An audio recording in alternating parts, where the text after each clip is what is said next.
Libu-libong taon na ang nakalipas. Sa iba't ibang sulok ng mundo, biglang lumitaw ang mga Diyos na nagbigay ng sibilisasyon sa mga sinaunang tao. Bumaba sila mula sa langit, sakay ng mga sasakyang gumugulong ng apoy. May kapangyarihan silang lumikha ng buhay, magwasak ng mga lungsod, at magbigay ng kaalaman na kahit ngayon, mahirap paniwalaan. Pero sino ba talaga sila? Tunay na mga Diyos o mga bisita mula sa mga bituin? Komportable ka na ba? Kasi pagkatapos ng oras na ito, hindi mo natitignan ng pareho ang kasaysayan. Simulan na natin.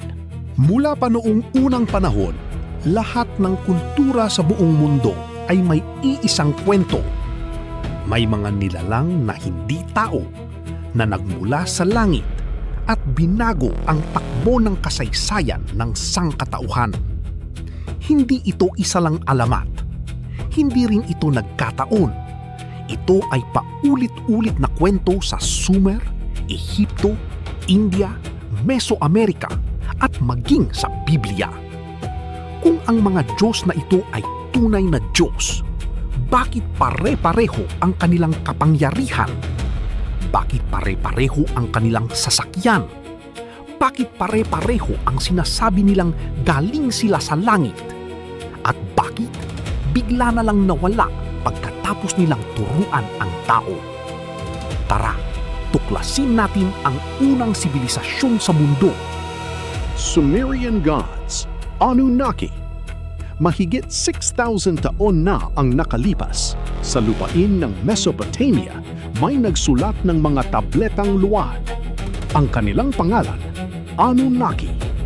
Ayon sa mga sinaunang talaan ni Zechariah Sitchin at sa orihinal na Sumerian texts, ang Anunnaki ay hindi taga-Earth. Galing sila sa planetang Nibiru, isang planeta na umiikot sa ating solar system bawat 3,600 years. Bakit sila napunta rito? Para sa ginto. Kailangan nila ito para sa kanilang atmosfera.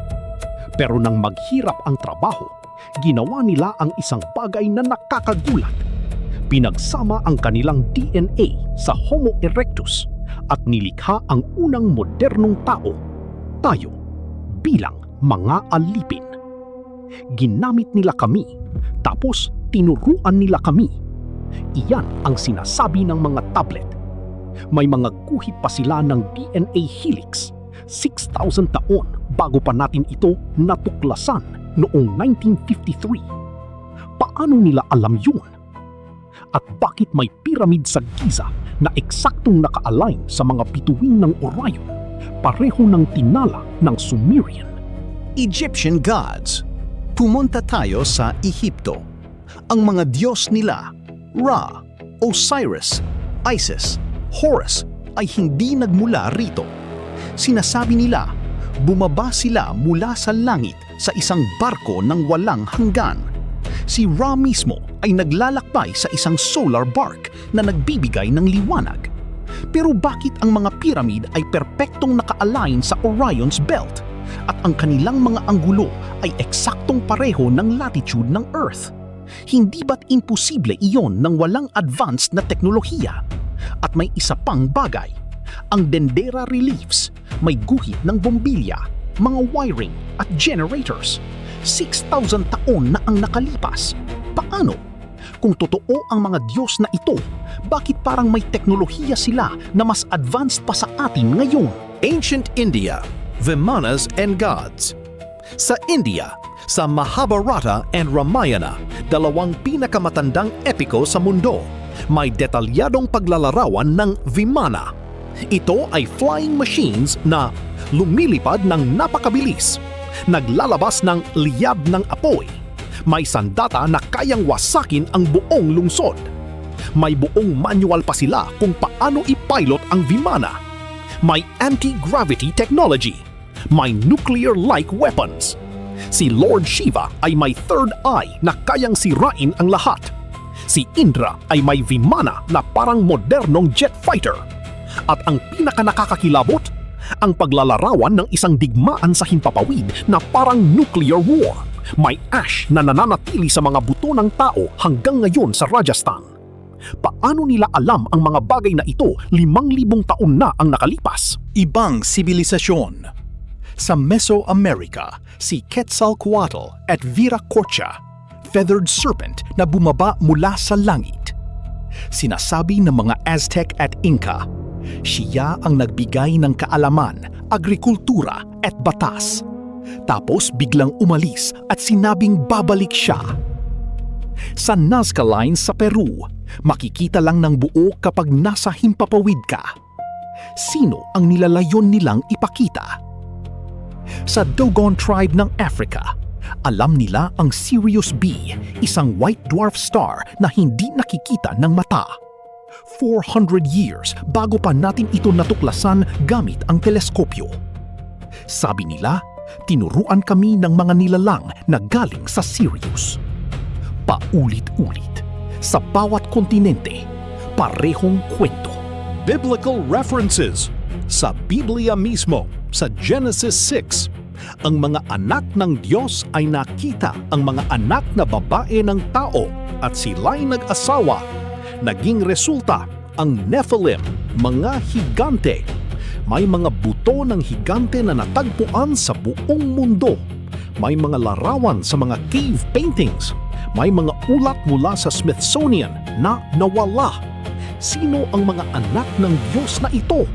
Ancient astronaut theory and evidence.